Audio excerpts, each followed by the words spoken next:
The most salient features, I think, are its spatial dimension, which has been lost now in a modern astronomy, has deprived heaven of a physical location. It's now purely metaphysical.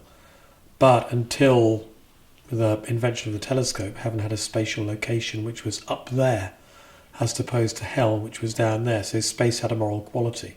You travelled up, you approached goodness, you travelled down, you contacted evil. That the prime characteristic, I think, of heaven in the ancient world was then it was a place of peace and enlightenment and salvation. And so if you think about those three words, it was a place of peace because it was up beyond the fixed stars. Now, a little bit of astronomy is necessary there. The Earth is very changeable. As you move up from the Earth to the Moon is pretty changeable as well. It even disappears once a month. If you go from there to the Sun is quite changeable, it changes colour. And you progress through the planets until you get the slowest moving, which is Saturn. It seems to be quite unchangeable. And then the fixed stars themselves rotate around the Earth once a day, but they hold the same positions in relation to each other, so they're hardly changeable at all. And the idea is that when you go beyond the fixed stars, you approach a place where there's no change. Everything stays the same forever. And so that's peace. It was a place of enlightenment because light comes from the heavens. And so if you travel through the stars and approach the space beyond the stars, you are literally enlightened. You eventually become one with the stars and one with God. In ancient Hermetic teachings, the light of God shines through the sun. God is light. You approach the divine light, you become one with it. And salvation, because this earth is a grim and horrible place, and here I'm particularly referring to Gnostic cosmology. The stars actually imprison us on earth in Gnostic cosmology, but you struggle to get beyond them. You maybe struggle through Christ or some other divine experience to get beyond them, and you are saved. So peace, enlightenment and salvation are all achieved once you've made that difficult journey beyond the visible physical environment to whatever lies beyond the stars. And I think that's the origin of heaven. Yeah, I mean, so it's usually agreed that in the literary record, the notion of an ascent of the soul to the stars begins with the ancient Egyptians. And there's a huge amount of academic argument about that. There is a theory that initially only the king ascended to the heavens, and gradually as Egyptian history developed, this became democratized until eventually by 1000 BC, ordinary people could ascend to the heavens. There's now a challenge to that point of view, with the argument that from 3000 BC, any Egyptian could ascend to the heavens, not just the king. But the main texts concern the king. And they tend to assume that the realm of the stars was the final physical destination. So the king travelled to stars. The king became a star. The king was the star. So the pharaoh was always an incarnation of the original divine king Osiris, whose celestial representative was the three stars of Orion's belt.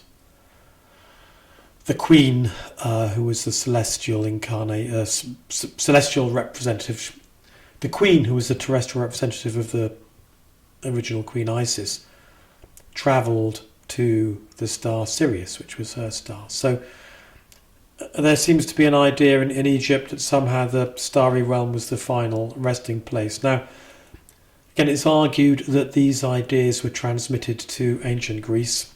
This is reported by the Greek historian Herodotus around 500 BC. Classical scholars traditionally don't like that idea. In my opinion, it's just purely because they don't like to think of Greeks borrowing anything from barbaric Egyptians. It's a piece of common or garden racism.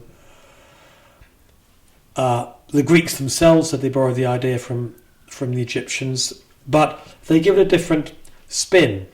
So Herodotus, hello. So Plato, the philosopher, creates a dimension, a realm of unchanging eternity that somehow transcends the stars. The stars aren't quite the final destination because the stars are always moving. So Plato creates this realm of eternal peace, which is somehow just somehow superior to the stars. Now, I think this is what then has a decisive influence on the Christian heaven, because Plato is the favourite pagan teacher of the Christian philosophers. St. Augustine said, if you've got to have any conversation with a pagan, have it with Plato, because Plato had a single creator, a virtuous heaven, and so on. So I think the Platonic heaven had a decisive influence on the notion of the Christian heaven, both in terms of the fact that it lay somehow in a superior realm to the stars, but also because it's this place of eternal rest. There is no change. And so, the Christian heaven is commonly portrayed as a place where we just go and live forever. And in popular culture, you maybe have wings and play a harp, but you just do it forever. You don't do anything else. So that's it. So I think that the Platonic conception, borrowed from the Egyptians, had a decisive effect on Christianity. And Plato set out the notion of a soul's descent from the stars. The soul descends from the stars through the 7 realms of the planets to Earth, and incarnates on Earth. After death, the soul has to travel back to the stars. Now, over the few hundred years after Plato, so we're talking 350 BC to 50 BC, such ideas were elaborated and developed and appeared in literary form in the Corpus Hermeticum and in the mystery teachings and mysteries of Mithras, both of which were concerned with describing or anticipating or practicing for the soul's return through the stars. So you get this strong emphasis in the Hellenistic period of the soul having to somehow rehearse for the return to heaven via the stars. You get descriptions of this. The soul sheds a vice at every planetary sphere, and this is the origin of the notion of the 7 vices as well as 7 virtues. So by the time it passes beyond Saturn, it's shed all its vices, passes through the stars, and then reunites with the divine. And a twist was put on this by the Gnostics, who believed that as the soul descended through the planetary spheres, it became trapped on Earth. So the planets in effect acted like jailers or prison guards, obstructing the soul's return to heaven, rather than, as in traditional Platonism, rather than encouraging the soul's return to heaven. And so this notion was then challenged by the Christians, and you can see this in the Gnostic Gospels. Christ ascends to heaven, and as he does so, the planetary archons, the evil planetary powers, are looking the other way as Christ ascends. And as he ascends, he breaks the bonds of the planets. He destroys their ability to imprison souls on Earth. And so after then, the way to heaven is directly through Christ, ignoring the planetary spheres. So the 7-step descent is replaced by a single conversion to Christ. And although Gnostic Christianity is generally considered to be entirely separate to Catholic Christianity, in the Gnostic texts we've got the strongest statement as to why so many Christians, Catholic Christians, should have been so hostile to astrology, because it was restrictive, and why they emphasised salvation directly through Christ, because it was through Christ you could be directly freed from all the controls of the physical universe, including the moving lights, the stars and planets, and transported direct to heaven.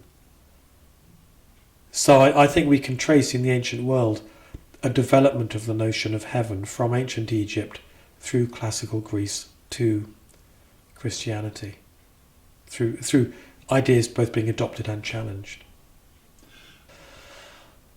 I've not read all the modern theology on this, and I'd really like to, but it's not really my area, except that I observe that the notion of hell has been dropped by certain mainstream forms of Christianity, like the Church of England. You don't hear people in the Church of England talk about hell anymore, and they don't really know how to talk about heaven either.